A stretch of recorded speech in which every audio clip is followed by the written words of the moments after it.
Magandang araw mga ka-aerial defense, may ibabahagi na naman ako sa inyo dahil ngayong araw na ito ay may bagay tayong pag-uusapan.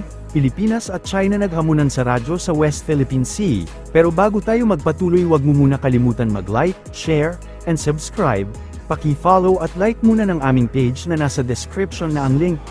Philippine Coast Guard nagsagawa ng radio challenge laban sa presensya ng mga barko ng China Coast Guard sa kasagsagan ng civilian mission ng atin ito coalition.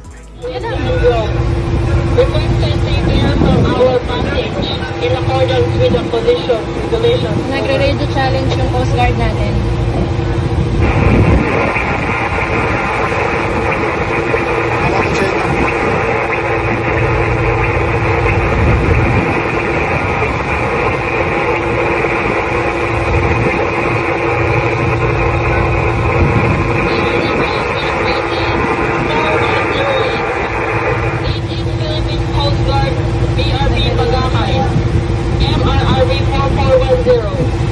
We are proceeding to our planned route.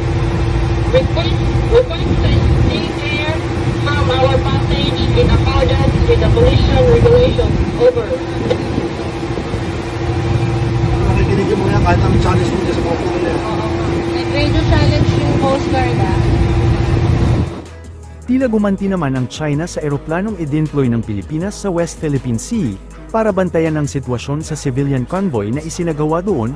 Nag-radio challenge din ng paulit-ulit ang China Coast Guard at People's Liberation Army Navy laban sa eroplano ng Pilipinas na patuloy pa rin lumilipad sa West Philippine Sea.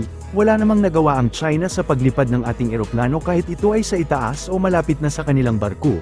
Dahil radio challenge lamang ang kanilang nagawa.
dinagdagan pa ng Philippine Coast Guard ang mga barkong kanilang dinploy sa West Philippine Sea, upang umalalay sa ikinasang civilian mission ng atin ito coalition sa Bajo de Masinloc Shoal, sinabi ni PCG spokesperson for the West Philippine Sea Commodore J. Tariela, na bukod pa sa 44 na meter vessel na BRP Bagakay na una na nilang dinploy sa naturang civilian mission, ay nagdagdag pa ang kanilang hanay ng 2 pang barko na kinabibilangan ng BRP Boracay at BRP Panglao para sa nasabing aktibidad.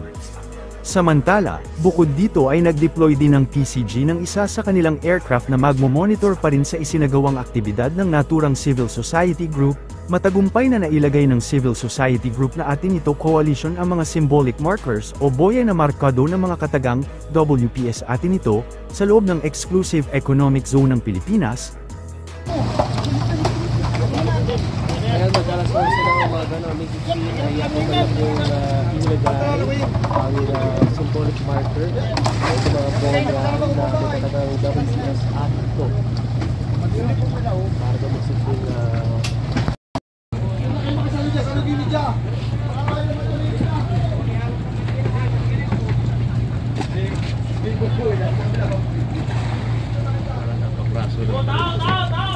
Sa kasagsagan nito ng ikinasang ikalawang civilian supply mission ng naturang grupo sa bahagi ng West Philippine Sea, ayon sa organizer ng atin ito coalition, bukod dito ay naging matagumpay din ang kanilang pagsasagawa ng Peace and Solidarity Regatta na binubuo ng 5 civilian marine vessels, at 100 maliliit na bangka, habang namahagi rin ang nasabing sibilyang grupo kasama ang iba pang mga volunteers na mga donasyong supply, tulad ng langis at food pack sa mga Pilipinong mangingisda na pumapalaot sa naturang lugar. Samantala, sa ngayon ay nagpapatuloy pa rin ang paglalayag ng atin ito contingent para sa ikalawang bahagi ng kanilang misyon, na layunin namang marating ang bisinidad ng Panatag Shoal o ang Bajo de Masinloc Shoal para pa rin sa pamamahagi ng mga supply at donasyon sa mga mangingisdang nandoon. Bukas ng umaga ay inaasahang makakarating sa Bajo de Masinloc Shoal ang atin ito coalition. Para sa mas madaming update tungkol sa ating defense, abangan lamang ang aking mga bagong video. Para naman sa mga gusto magpa-shoutout, mag-comment lamang po at share, paki-follow at like muna ng aming page na nasa description na ang link. Huwag mo na rin kalimutan mag-like, share, and subscribe. Pindutin mo na rin ang bell para updated kayo sa aking mga video. Maraming salamat po.